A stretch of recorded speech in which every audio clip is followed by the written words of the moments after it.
Bienvenido a un nuevo programa, un nuevo capítulo de Biblia Fácil, estudiando el libro de Apocalipsis, específicamente el capítulo 14, donde habla de 3 mensajes angelicales. Nosotros ya aquí descubrimos en los capítulos anteriores el mensaje del primer ángel y del segundo ángel.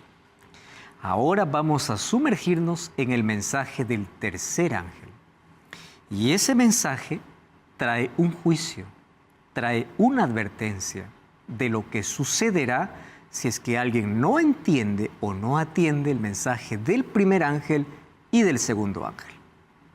Considerando siempre que el mensaje central es Cristo, visto en toda su gloria y majestad. Ahora nosotros vamos al mensaje del tercer ángel que está en Apocalipsis capítulo 14 a partir del verso 9 y 10.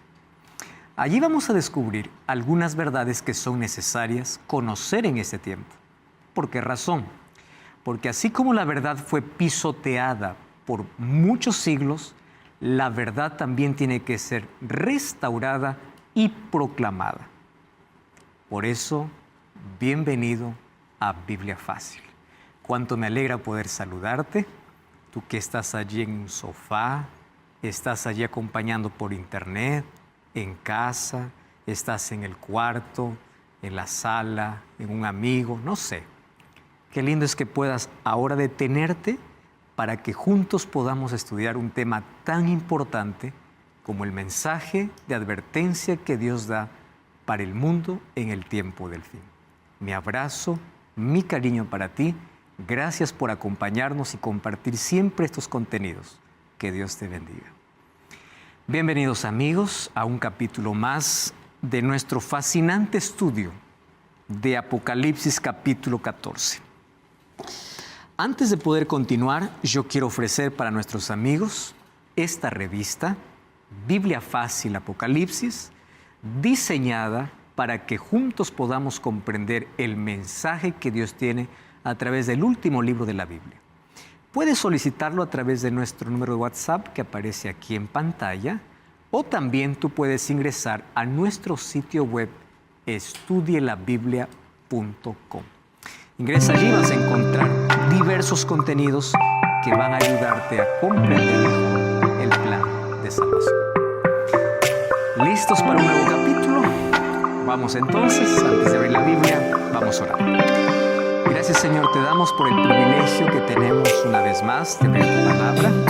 Estamos listos para poder entender, comprender aquello que tu Espíritu nos va a mostrar a través de tu palabra. Por eso pedimos una vez más tu compañía, tu dirección. Entregamos nuestra vida en el nombre de Jesús. Amén. Apocalipsis capítulo 14. Volvemos al texto que durante toda esta serie, toda esta temporada estamos estudiando. Vamos ahora a detenernos en el versículo 9 hasta el versículo 11. Ustedes ahí se van a dar cuenta de una serie, una cantidad de detalles que la verdad necesitaríamos más tiempo para poder ver cada expresión. Mas vamos a intentar, por lo menos en los próximos capítulos, analizar algunas expresiones que pueden parecer confusión para nosotros. Dice el versículo 8: ha caído Babilonia, la gran ciudad, porque va a beber a todas las naciones del vino del furor de su fornicación. Es el mensaje del Señor. Ya vimos de qué se trata el vino, ya vimos cuándo cae Babilonia y ya revisamos quién es Babilonia. Versículo 9. El tercer ángel lo sigue diciendo: si alguno adora a la bestia y a su imagen y recibe la marca en su frente o en su mano, también beberá del vino de la ira de Dios. Esa expresión, ira de Dios, va a repetir más de una vez en Apocalipsis. Ha sido vaciado puro en el cáliz de su ira. Será atormentado, otra expresión, con fuego y azufre delante de los santos ángeles y del Cordero. El humo de su tormento será por los siglos de los siglos. No tiene reposo ni de día ni de noche los que adoran a la bestia y a su imagen, ni nadie que reciba la marca de su nombre. ¿Cómo termina este mensaje? a la perseverancia, la paciencia de los santos, muy bien. Es interesante que el pueblo que persevera y guarda los mandamientos es colocado en torno de todo este conflicto. Ahora, vamos de nuevo al versículo 9. Si alguno adora a la bestia, nuestro tema de hoy será descubrir y identificar quién es la bestia. Nuestro próximo tema vamos a descubrir cuál es la imagen. Hay dos entidades. Dice: si alguno adora a la bestia y a su imagen. O sea, hay una bestia y hay una imagen de la bestia. Bueno, hoy vamos a descubrir solamente quién es la bestia y por qué dice que lo adoran. Porque aquí el conflicto está en torno a adoración. Ese es el mayor conflicto. Vamos entonces aquí a analizar de que hay dos poderes aliados en el tiempo del fin para poder perseguir a ese remanente, como ya lo vimos en Apocalipsis 12 y como lo vamos a ver ahora en Apocalipsis capítulo 13. Para que nosotros podamos descubrir quién es esta bestia, tenemos que volver un capítulo anterior, porque nosotros hemos tomado el 14, solo que en el capítulo 13 explica la aparición de dos bestias. Entonces, como en el 13 ya explica la bestia, en el 14 solamente dice si alguno lo adora. Pero ¿dónde es que se identifica? En el 13. Vamos a un capítulo anterior, ¿correcto? Un capítulo anterior. Dice allí el versículo 1 y versículo 2. Me paré sobre la arena del mar, vi subir del mar. ¿Ustedes se acuerdan que mar ya sabemos que representa, según Apocalipsis 7:15? ¿Qué representa mar? Muchedumbre de personas, poderes políticos, sobre el cual estaba sentada la ramera. Ya estudiamos eso. Ahora, vi una bestia subir del mar, ¿correcto? Que tenía 7 cabezas, 10 cuernos. En sus cuernos 10 diademas, la palabra diadema son coronas, o sea, cree que vence. Y sobre sus cabezas nombres de blasfemia, nombres blasfemos. La bestia que viera semejante a un leopardo. Fíjense qué interesante acá. Semejante a un leopardo, sus pies como de oso, su boca como de león. Y el dragón, ya descubrimos que el dragón es Satanás, le dio su poder, su trono y autoridad. ¿Quién está detrás de este poder? El dragón. ¿Quién es el dragón? Satanás. ¿Qué quiere Satanás? Ser adorado. Pero él nunca se presenta como Satanás para ser adorado. Allí en el jardín del Edén, ¿a quién usó? A la serpiente. Aquí en el tiempo del fin, ¿a quién usa? Un poder. ¿Por qué? Vamos a descubrir de aquí que la palabra bestia en profecía no representa un término despectivo. Bestia en profecía representa un poder. Ahora, ¿qué cosa más hizo? Dice el versículo 3. Una de sus cabezas tuvo una herida de muerte, pero su herida fue sanada. Y cuando fue sanada, toda la tierra se maravilló y fue en pos de la bestia. Entonces adoraron ¿a quién? Al dragón, porque quien demanda adoración es el dragón, que había dado autoridad ¿a quién? A la bestia. ¿Ya están entendiendo el contexto? Quien quiere adoración es el dragón, pero el dragón ¿a quién usa? A la bestia. Y adoraron a la bestia diciendo, ¿quién como la bestia? ¿Quién podrá luchar contra ella? ¿Por qué? Porque se hizo fuerte, es poderosa. Versículo 5. Hablaba arrogancias y blasfemias, y se le dio autoridad para actuar por 42 meses. Abrió su boca para blasfemar contra Dios y para blasfemar su nombre y su tabernáculo y de los que habitan en el cielo. Y se le permitió, ¿qué se le permitió? Hacer guerra. ¿A quién? A los santos y vencerlos. Se le dio también autoridad sobre toda nación, tribu, lengua y nación. ¿Y qué dice el versículo 8? Lo adoraron todos los habitantes de la tierra, cuyos nombres no estaban escritos en el libro de la vida. ¡Wow! Capítulo 13 ya me da muchísimos detalles sobre la bestia. solo que hay un asunto interesante. Ustedes saben que Apocalipsis tiene que entenderse e interpretarse incluso a la luz de Daniel. Porque Daniel y Apocalipsis hablan de los mismos poderes, hablan del tiempo del fin, por eso es que son llamados profecías escatológicas o profecías para el tiempo del fin. Cuando nosotros vemos Apocalipsis, inmediatamente tenemos que entender primero Daniel. Y si tú tienes curiosidad por entender Daniel, ya estudiamos también Biblia Fácil Daniel, todo el libro de Daniel. Y ahí te vas a dar cuenta la coherencia que tiene entre Daniel y Apocalipsis. Así que tú también puedes buscar esa temporada para poder ver. Entonces, Daniel y Apocalipsis tienen cosas tan en común porque los dos profetas recibieron profecía para el tiempo del fin. Ahora, cuando nosotros vamos ahí, vamos a darnos cuenta de algunos detalles. Sube del mar, 7 cabezas, 10 cuernos, semejante a un leopardo, oso y león. Vamos a la primera parte. Mar, ¿qué cosa representa en la Biblia? Gente. O sea, surge de un lugar poblado. ¿Quién? Una bestia. ¿Qué significa bestia? Poder. Número 2, tiene 7 cabezas. Esas 7 cabezas vamos a descubrir que representa 7 imperios o 7 poderes que a lo largo de la historia persigue al pueblo de Dios, oprime al pueblo de Dios, comenzando por Egipto, Asiria, Babilonia, Medo-Persia, Grecia, Roma, política o imperial, y luego de la Roma política aparecía otro poder religioso, que es la Roma papal, para poder perseguir.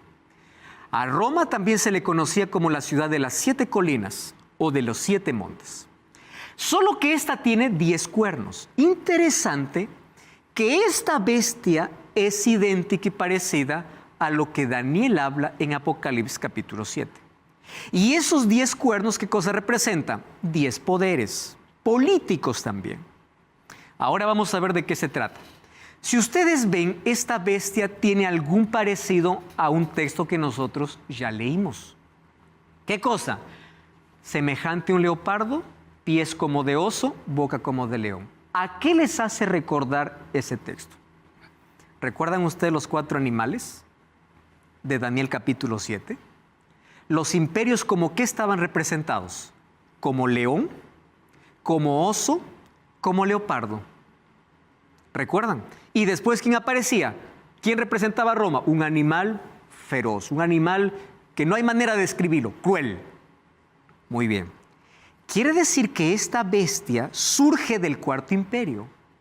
Y este 4.º imperio tomaría un poquito de Babilonia, un poquito de Medo-Persia y un poquito de Grecia, porque es semejante a.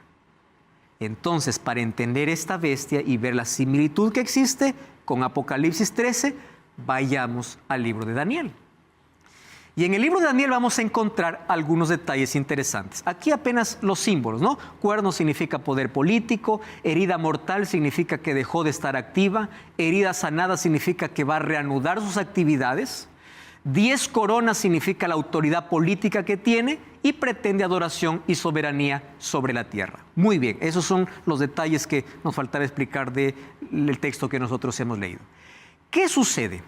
Esta bestia que aparece, que sube del mar, sube de pueblos, de muchedumbre, ya está caracterizada en Daniel capítulo 7.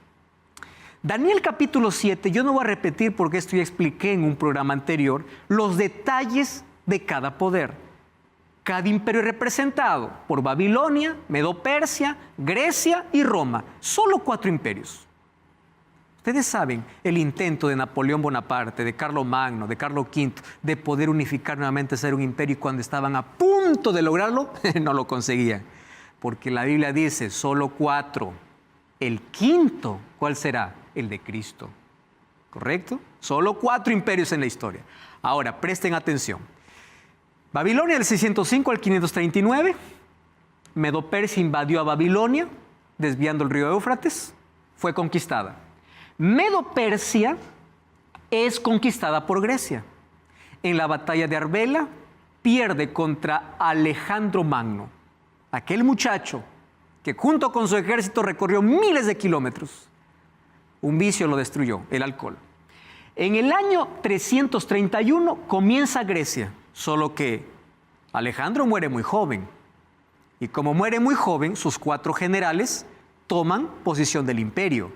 Ptolomeo, Lisímaco, Casandro, todos ellos toman el imperio. Y Seleuco, ¿no?, que era el otro gobernante. Solo que allí se debilita el imperio griego. Hasta que en la batalla de Pydna, en el año 168, Roma invade Grecia. Y a partir de ese año comienza un poder opresor, un poder terrible, que es considerada en la estatua de Nabucodonosor como las piernas de hierro, por la dureza, por la crueldad. Y en Daniel capítulo 7 es considerada como un animal irreconocible, feroz. Solo que hay un detalle. Este cuarto imperio que representa Roma cae. ¿Cuándo cae? En el año 476. Solo que antes de su caída surge un asunto interesante. Acompáñenme por favor conmigo a Daniel capítulo 7. Vamos a leer aquí. Daniel capítulo 7. Vamos a leer el versículo 8, versículo 21, 23 y 25. Daniel capítulo 7, versículo 8. Ah, qué interesante. Miren lo que sucede. Vamos a leer desde el versículo 7 para poder entender mejor lo que Daniel nos está explicando.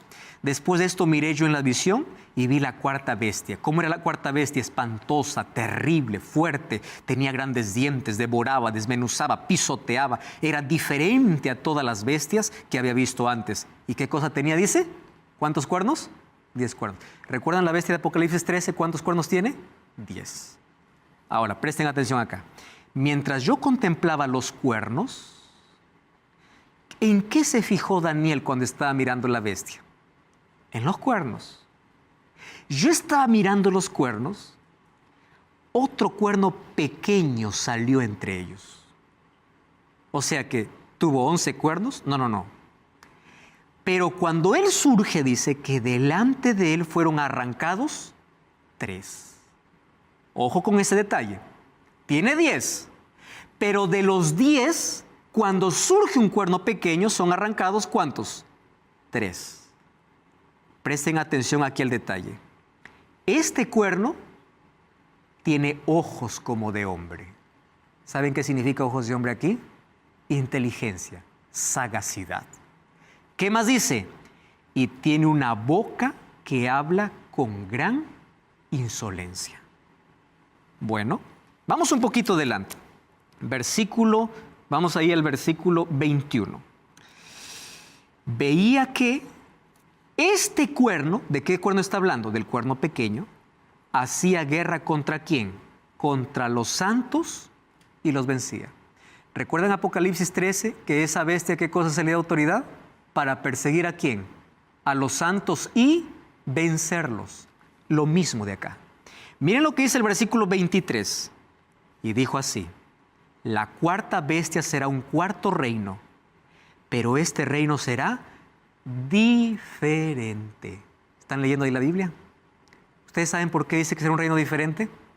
Porque los otros reinos solamente fueron políticos. Este reino, este cuerno pequeño, será un poder político religioso. Por eso es que es diferente este cuarto reino. Y dice, diferente a los otros reinos. Y a toda la tierra devorará, trillará y despedazará. Los 10 cuernos significan que de aquel reino se levantarán 10 reyes. O sea, la explicación a la profecía está ahí mismo. Se levantarán 10 reyes, el cual será diferente de los primeros después de esos 10 reyes se levantará otro y será diferente de los primeros y derribará 3. Aquí nos está explicando ya Daniel, ¿no? De los 10, para que se levante el pequeño, derriba 3. Miren el versículo 25. Hablará palabras contra el Altísimo, a los santos del Altísimo quebrantará y pensará en cambiar los tiempos y la ley. ¿Correcto? Con estas características no hay manera de confundir quién es el cuerno pequeño ¿Y quién es la bestia de Apocalipsis? Porque las mismas características de la bestia con 10 cuernos, que blasfema contra Dios, que persigue a los santos, ¿dónde aparecen? En Daniel capítulo 7. Vamos entonces ahí. ¿De dónde sube ese cuerno pequeño? De entre 10. Para que surja, ¿quién arranca? 3. Que tiene ojos de hombre, habla blasfemias, hace guerra contra los santos y cambiaría los tiempos y la ley. Esas son las 6 características que tiene la bestia. Y el cuerno pequeño, según Daniel capítulo 7. 6 características que, si ustedes lo colocan en Apocalipsis 13, son las mismas que tiene este cuerno pequeño. Ahora, ¿qué sucede? ¿Ustedes recuerdan cómo fue conquistada Roma? Por 10 tribus bárbaras. 10 reyes, no fueron 11, fueron 10. A partir del año 352, cuando se cambia la capital para Constantinopla, Roma se debilita. En el año 476, Rómulo Augusto coloca su corona delante de Odoacro. ¿Qué sucede a partir de allí? Roma es dividida. Totalmente. Nunca más será imperio Roma. Roma es dividida por 10 tribus. ¿Y saben qué hacen esas 10 tribus? Forman lo que hoy se conoce Europa. ¿De dónde nace Europa? De esa conquista de Roma. Porque todo ese territorio, ¿a quién pertenecía? Al Imperio Romano. Ahí nace España, nace Alemania, nace, bueno, todos los países, Italia, nace todos los países ahí. Todos ellos conquistan primero como tribus al Imperio Romano. Y qué curioso. ¿Recuerdan ustedes que en el año 533, Justiniano declaró que cuando el emperador sale de escena, quien tome lugar del emperador de manera visible para el mundo era el obispo de Roma?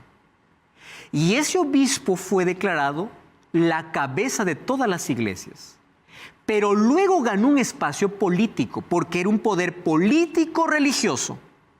Solo que tenía un problema. ¿Cuál era el problema? Habían 3 tribus que eran las tribus arrianas. Esas 3 tribus arrianas no estaban de acuerdo con que él sea el príncipe o la cabeza de todos. ¿Qué cosa comienzan allí? Las guerras papales. ¿Qué sucede en el año 538? En el año 538 destruye a la última de las 3 tribus que estaba en oposición. Y a partir de ese año, él tiene la hegemonía. Entonces, cuando se habla de la bestia, se habla de un poder. Cuando se habla del cuerno pequeño, se habla de un poder político-religioso que surge para perseguir a los santos, para hablar blasfemias y para cambiar los tiempos y la ley. Recuerden esos detalles interesantes. Entonces, Daniel 7, algunos que dicen, no, lo que pasa es que aquí está hablando la interpretación preterista, ¿no? Antíoco Epífanes, que fue un rey griego, Seleuco, que apareció. Pero un momento, miren las características. Antíoco Epífanes no surgió de la cuarta bestia de Roma. Número 2, aconteció después de los 10 cuernos. Antíoco Epífanes es griego, no encaja dentro. Hay otros que dicen, es otro, no es este poder. Dice que es diferente porque es religioso y tiene poder civil para gobernar. Parece más grande que todos, dice Daniel 7:20. Arrancó 3 reinos porque eliminó visigodos, ostrogodos y vándalos. Habla blasfemias contra Dios, hace guerra a los hijos de Dios, cambia los tiempos y la ley y reina por tiempos y la mitad de un tiempo. Que en profecía, tiempo es 1 año, tiempo es 2 años, mitad de un tiempo 3 años. 3 años y medio equivale a 42 meses, multiplicado por 30, 1260. O sea, el tiempo de persecución de este poder es representado por 3 años y medio, o por 42 meses, o por 1260 años, que es el mismo periodo de tiempo. Por eso que en Apocalipsis aparece como 42 meses o como 1260 años. Pero aquí en Daniel aparece como tiempos y la mitad de un tiempo. Ahora, los alcances de la visión son para el tiempo del fin. De este poder está hablando. Ahora la pregunta es, ¿por qué se parece al león, al leopardo? ¿Y por qué se parece allí al león, al leopardo y al oso? ¿Por qué? ¿Recuerdan ese detalle en Apocalipsis 13? Dice que se parece a... Porque este sistema que surgió después que 3 tribus fueron arrancadas, él copió de los imperios anteriores 3 cosas. ¿Qué cosa copió de Babilonia? La arrogancia y la pretensión. ¿Arrogancia de qué? Vamos a descubrirlo de aquí a poco. ¿Qué tipo de arrogancia? ¿Qué copió de Medo-Persia? El culto y la adoración. ¿Recuerdan ustedes a Constantino? ¿Qué era Constantino? Mitraísta. ¿Qué cosa trajo de Medo-Persia? La adoración al sol. ¿Qué cosa copió de Grecia? El sistema de imágenes. Ustedes recuerdan allí la musa griega o los ídolos griegos. Ahí está pues Afrodita, ¿no? Ahí está Diana, o bueno, ahí están los dioses griegos, el panteón de dioses. ¿Qué cosa trae? La veneración a esculturas. O sea, este cuarto poder copia de cada imperio y trae costumbres, como ya hemos visto, para poder contaminar la verdad. Miren las semejanzas entre Daniel 7 y Apocalipsis 13. Daniel 7 y Apocalipsis 13, los dos son poderes blasfemios. Según Daniel 7:25 y Apocalipsis 13:6 dice que los dos hablan blasfemias. Número 2, los dos son poderes perseguidores. En Daniel 7 dice que se le dio autoridad para guerrear contra los santos y vencerlos. Y en Apocalipsis 13 dice lo mismo. Los dos hablan blasfemias. En Daniel 7:8 habla, y en Apocalipsis 13 también dice que las blasfemias. Los dos reciben el poder de la Roma imperial, porque las dos surgen de allí, por eso es que es el mismo poder. Los dos reinan por 3 años y medio, o 42 meses, o 1260 días, que es el mismo periodo de tiempo con el cual este poder religioso persiguió a aquellos a quienes llamaba herejes. Y finalmente, los dos pierden el poder al final de su periodo, según Daniel 7:25 y Apocalipsis 13:10. O sea, Daniel 7 y Apocalipsis 13 es la misma historia, el mismo poder. Entonces, ¿quién surge de una multitud de gente? Un imperio llamado Roma. Solo que ese imperio tiene dos fases: Roma imperial y Roma religiosa. Ese imperio es conocida como la Roma de los Césares y la Roma de los papas. Eso dice la Biblia y la historia. Mas la pregunta es, ¿por qué surge ahora? ¿Por qué la necesidad de traerlo para el tiempo del fin? No cambies el canal, vamos a una brevísima pausa y ya regresamos para ver las evidencias de lo que este poder hará en el tiempo del fin para volver a perseguir a aquel remanente pueblo de Dios. Ya volvemos.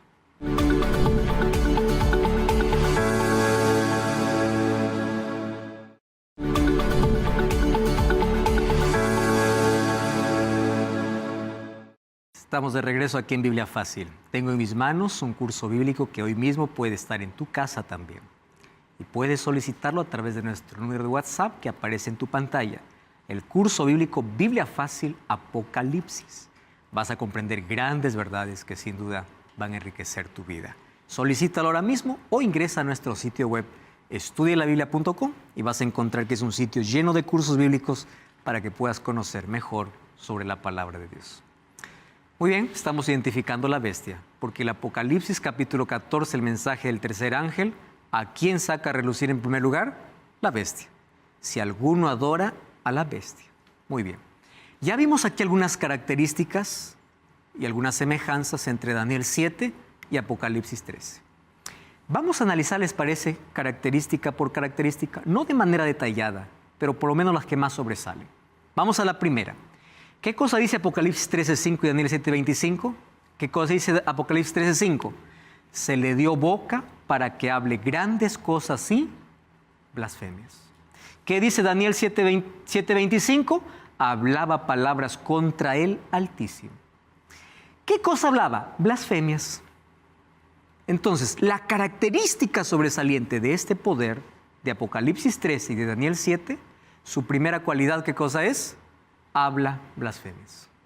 Y aquí viene la pregunta, ¿qué es una blasfemia? Entonces yo no necesito interpretar la palabra blasfemia. Yo necesito ir a la Biblia para ver qué dice la Biblia sobre una blasfemia. Vamos a la Biblia. Porque dice, si este poder habla blasfemias y habla en contra del Altísimo, hay que descubrir qué cosa es una blasfemia. Vamos al primer texto.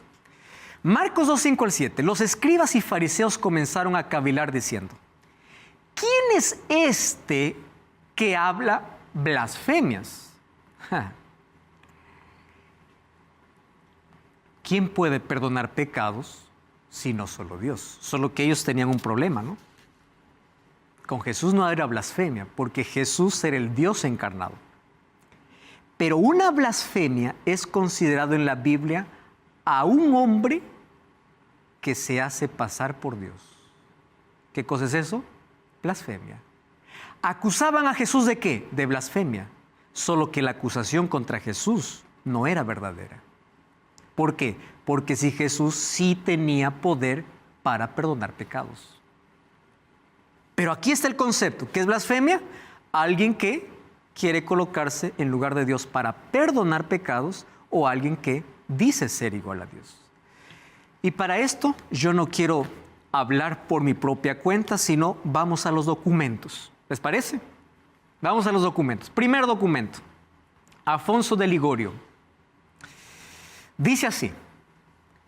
Presten atención. Esto no estoy diciendo yo. Aquí está el texto.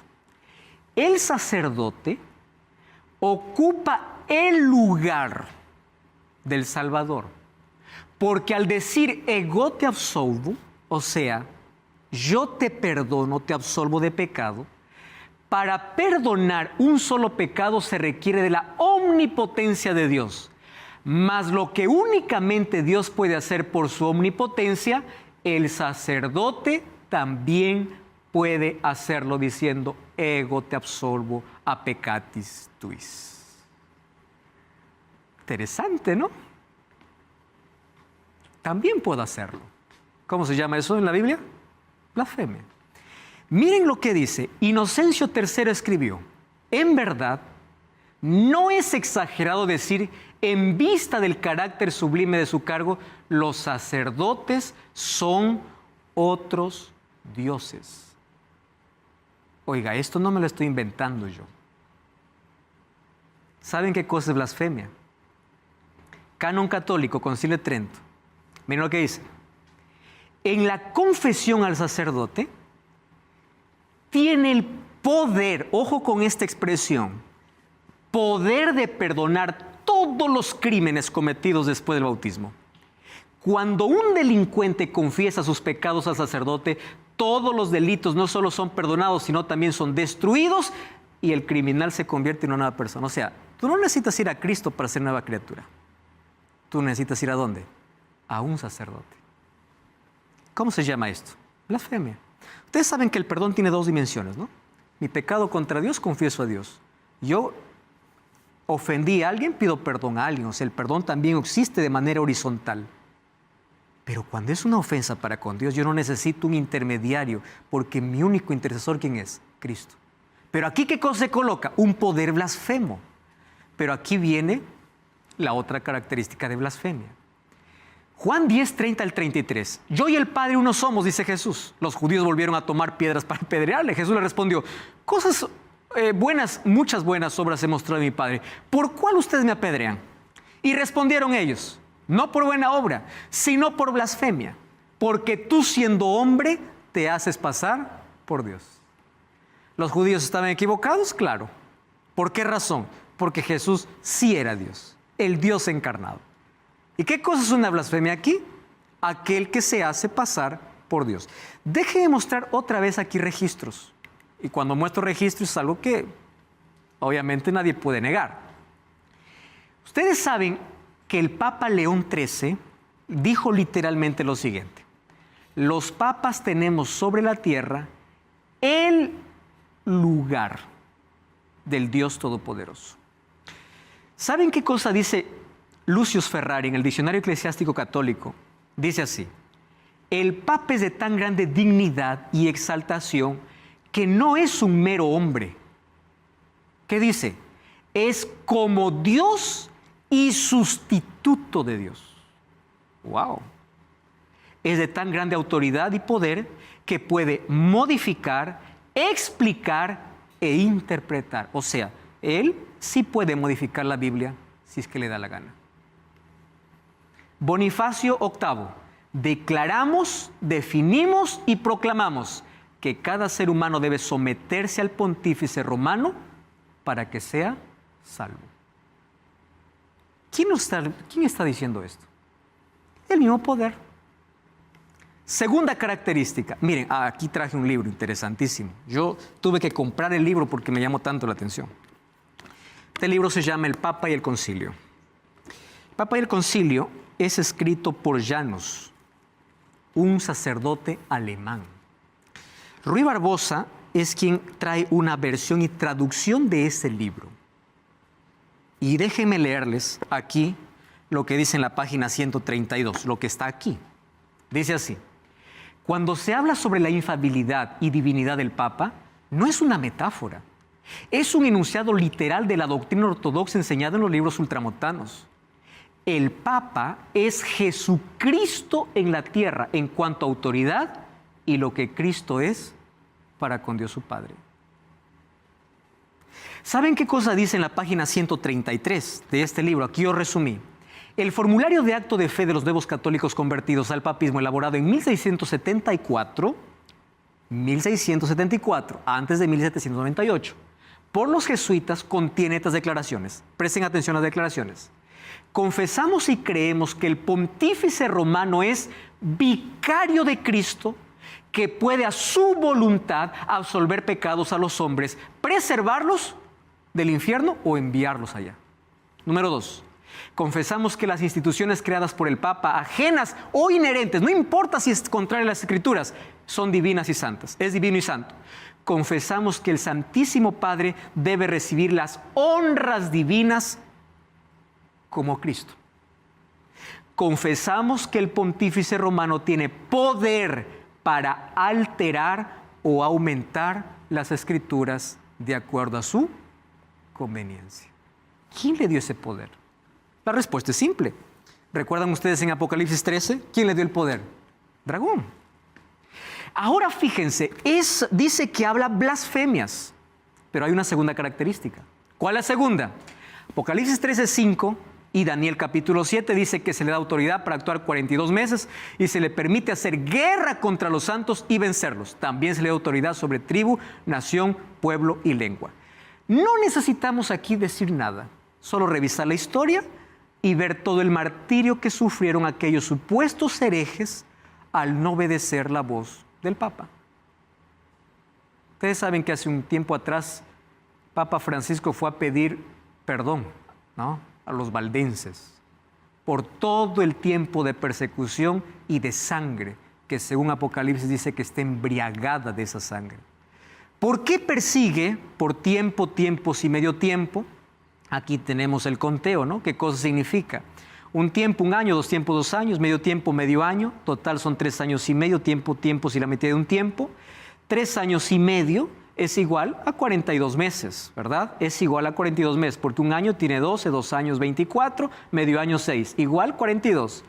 42 por 30 que tiene el calendario judío son 1260. O sea, tanto 3 años y medio como 42 meses o 1260 días, que traducido en profecías a años, según Números 14:34 y Ezequiel 4:6. Según esto, es el mismo periodo. ¿De qué? De persecución. ¿Contra quiénes? Este poder religioso persiguió. 12 siglos de persecuciones, que comenzó el año 538, fue hasta el año de 1798. Y allí encontramos, miren lo que dice este libro acerca del romanismo y su reforma. Las crueles cruzadas y los horrores de la Inquisición están colmados de pasajes oscuros, cárceles, registros teñidos de sangre, torturas extremas. Ustedes saben que en mi país hay una réplica de la Santa Inquisición. Yo visité por lo menos 2 veces ya en Lima. Ustedes no saben los instrumentos que todavía se conservan allí y las imágenes de cómo fueron torturados tanta gente. Hasta que dice que recibió una herida de muerte. ¿Qué sucede con la herida de muerte? En el año 1798, en el proceso de la Revolución Francesa, Napoleón Bonaparte manda a Berthier, mientras Pío VI, que es el Papa del momento, está celebrando su ceremonia de coronación, es preso, es encarcelado y muere después de algunos días. ¿Saben qué sucede? A partir de allí se le quita el poder. Pero ¿saben qué dice el libro de Apocalipsis? Que la herida fue sanada. Esa palabra nos muestra que, aunque tuvo una herida de muerte, ¿Qué significa herida de muerte? Cesó sus actividades, fue sanada. Y ya leímos el capítulo 13 de Apocalipsis, dice que cuando la herida sanó, todos los moradores de la tierra se maravillaron. Y al final, ¿qué cosa va a rendir? Adoración. Vamos a verlo eso en los próximos capítulos. ¿Cuál es la tercera característica? Dice que pensará en cambiar los tiempos y la ley. Calendarios fueron cambiados, como también la ley fue cambiada. Si nosotros revisamos la ley de Dios basada en Éxodo 20, lo revisamos con el catecismo, que eso lo puede tener cualquier persona, vamos a ver cómo se alteró la ley de Dios. Porque la ley de Dios enseña, pero no de la manera bíblica. Miren cómo cambió. No tendrás otros dioses delante de mí. Primer mandamiento, amar a Dios sobre todas las cosas. Interesante, ¿no? Segundo mandamiento, no te harás imágenes. Ahí colocaron el tercero para el segundo. No tomarás su nombre en vano. Eso es, aquí en Éxodo es el tercero. El tercer mandamiento de la ley dice, no tomarás el nombre de Jehová tu Dios en vano. Y el tercer mandamiento del catecismo, ¿qué dice? Guardar los domingos y las fiestas. ¿Dónde está eso? ¿Qué parte de la Biblia? ¿Qué cosa cambió este poder? Tiempos y ley. Guardar domingos y fiestas es parte de la ley cambiada, no de la ley bíblica. Y de allí sigue, acuérdate del día sábado, se quitó, claro, ¿por qué? No es necesario. Y en lugar de eso colocaron el quinto para el cuarto, honra a tu padre y a madre, no matar. Y de allí comienza nuevamente, parece alinearse. ¿Y qué hacen para que se complete 10? El último mandamiento lo dividen en 2. No desear a la mujer de tu prójimo y no codiciar las cosas ajenas. Que el 10º mandamiento, todo eso está en uno solo. Solo para completar los 10. Entonces, ¿ustedes ven las características de ese poder? Habla blasfemias, persigue y ¿qué más? Altera. El plan de Dios. ¿Recuerdan de Babilonia? Ir en contra de Dios. Y si es que no estás de acuerdo, perseguir. ¿No es lo mismo que hace este poder? Ahora, qué interesante lo que sucede. Hay otra bestia que sube de la tierra. Y esto es interesante. Lean ustedes Apocalipsis capítulo 13. Apocalipsis capítulo 13, versículo 11 y versículo 12 dice, otra bestia subió a la tierra. Tenía 2 cuernos semejantes a la de un cordero, pero hablaba como dragón. O sea, primero es cordero, después es dragón. Yo voy a cortar aquí la historia porque tiempo probablemente no tenga más, pero voy a hablar qué relación tiene la primera con la segunda bestia. Porque habla aquí de bestia. Okay. Esta segunda bestia tuvo un origen extraordinario. Miren, mientras las persecuciones en Europa se estaban dando, un grupo de personas en Europa toman un barco llamado Mayflower. ¿Saben en qué año? 1620. ¿De dónde huyen? De Europa. ¿Saben a dónde van? A una tierra llamada Tierra de Libertad. Ese Mayflower, ¿a dónde llega? A Estados Unidos. ¿Saben qué era Estados Unidos en ese tiempo? Árido. Apenas había algunos primitivos. Tierra de libertad. ¿Cómo llegan ellos? Siendo perseguidos. ¿Ustedes saben por qué Estados Unidos celebra hasta hoy el Día de Acción de Gracias, que no lo celebran otros países? El Día de Acción de Gracias, ¿sabe cuándo se celebra? El último jueves del mes de noviembre. ¿Saben por qué? Porque el último jueves del mes de noviembre fue cuando los padres peregrinos en el año 1620 llegaron a tierra americana. ¿Siendo qué? Perseguidos. ¿Qué cosa sucede? Ellos, cuando formaron su constitución, en su constitución estaba bien claro lo siguiente: queremos un país sin rey y una iglesia sin papa. ¿Por qué ellos colocaron eso? Incluso Thomas Jefferson, uno de los presidentes, él decía, aquí no se mezcla política ni religión, porque aquí es el país de libertad. Queremos un país sin rey y una iglesia sin papa. ¿Por qué sin papa? Porque ellos venían, ¿qué cosa? Perseguidos de allá. ¿Qué cosa sucede? Pasa el tiempo y hubieron varios intentos de alianza entre el Vaticano y Estados Unidos. En el año de 1950 hubo el primer intento. ¿Saben qué sucedió? Fracasó. Porque todo el Senado americano dijo, ¿cómo es posible que vamos a tener una relación con un poder que nos persiguió y nuestros padres vinieron huyendo de allá? No, señores. El tiempo pasó hasta que llegó el año de 1992. ¿Saben qué pasó en 1992? En la portada de la revista Time, que es una revista secular, no es cristiana, aparece el título, ese título que aparece allí. Santa Alianza.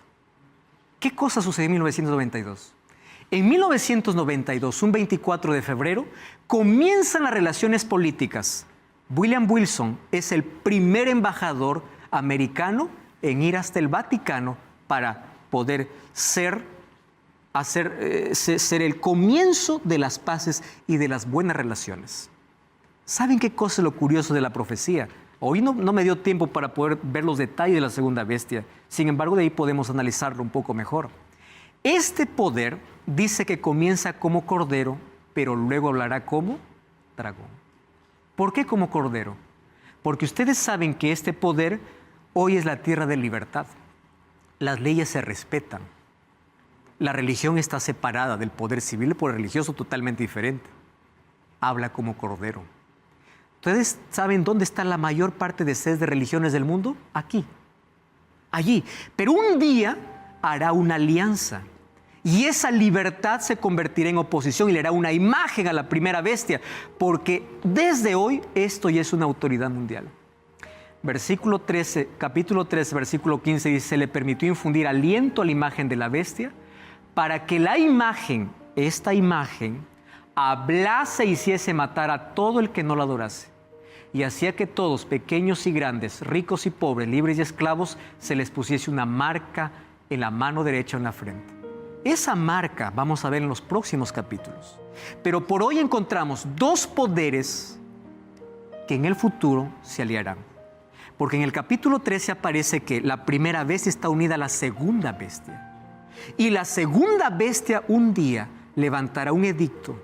¿Para qué? Para adorar a la primera. ¿Adorarlo de qué manera? Imponiendo leyes. Y a mí me encanta lo que ya se habla sobre esto. Miren lo que dice, abro Manhattan en la página 5 hasta la página 7, un resumen. El Vaticano es el superpoder de nuestros tiempos. Sus adherentes, que son cercanos a 1 billón, pueden operar en cada rincón del mundo. De allí la importancia para cada gobierno de tener al Papa como un socio en la ejecución de cualquier política. ¿Correcto? Es la importancia. Las políticas del Vaticano son dirigidas por el Papa, quien no tiene parlamento, ni Congreso, ni Senado que limiten sus decisiones políticas. O sea, es un gobernante autocrático y absoluto en el sentido más pleno de la palabra. Porque este es un poder político y religioso. Que nuevamente, cuando la herida sea sanada, dice, toda la tierra se maravillará. ¿Y por qué? La adorarán todos los moradores de la tierra, cuyos nombres están escritos en el libro de la vida. Este mismo poder que oprimió al pueblo de Dios, ahora está dominando el mundo. Ganará la confianza del mundo, pero un día, así como aconteció en la Edad Media, cuando la herida sea sanada completamente, impondrá su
perfecta es el resumen de tu querer.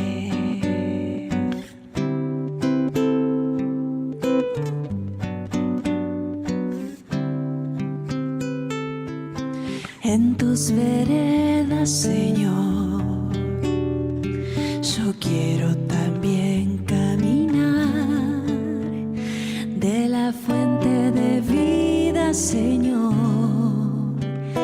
Quiero solamente beber, yo quiero saciar mi sed, la sed de conocerte mejor.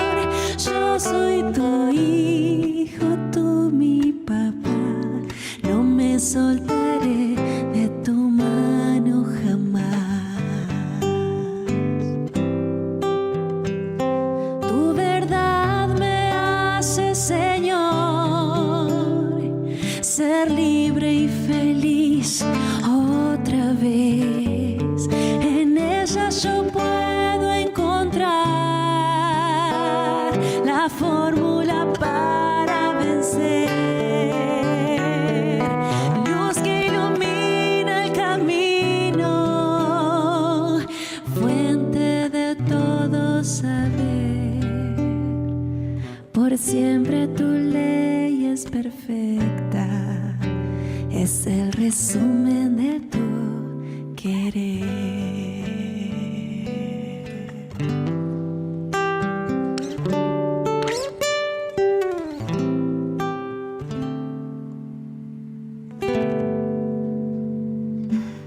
Siempre tu ley es perfecta y es el resumen de tu querer. ¿Sabes por qué Satanás está airado contra el remanente? Porque intenta ser diferente, porque no adora tradiciones, no adora humanos, no adora poderes, adora a Dios. ¿Y sabes cómo se demuestra nuestra adoración a Dios? En obediencia, en lealtad, en amor. Es eso adoración. ¿A quién estás adorando? Probablemente estás en un lugar donde sabes que está desobedeciendo a Dios, mas la tradición, la familia y los amigos allí te tienen y dicen, no, es difícil. La pregunta es, ¿a quién debes fidelidad? ¿Acaso no es a Dios? Y Dios muestra su palabra. Y hoy déjame hacerte una invitación muy especial, porque yo quiero que tú puedas continuar comprendiendo estos mensajes. Busca una iglesia adventista el séptimo día. Y allí te espero para que juntos podamos continuar comprendiendo este mensaje para el tiempo del fin. Anda para allá, serás abrazado y juntos nos prepararemos siendo ese remanente del tiempo del fin. Vamos a orar. Gracias, Señor, por tu palabra. En ella encontramos la verdad que necesitamos conocer. Gracias porque podemos visualizar el futuro. Y aun cuando parezca difícil, tu pueblo siempre saldrá victorioso, porque tú los acompañas, tú peleas por ellos, tú apareces como el guerrero y el protector. Por eso nos sometemos a tu voluntad, por encima de cualquier voluntad y capricho humano. Queremos obedecerte, ser leales a ti y amarte. En el nombre de Jesús. Amén. Amén.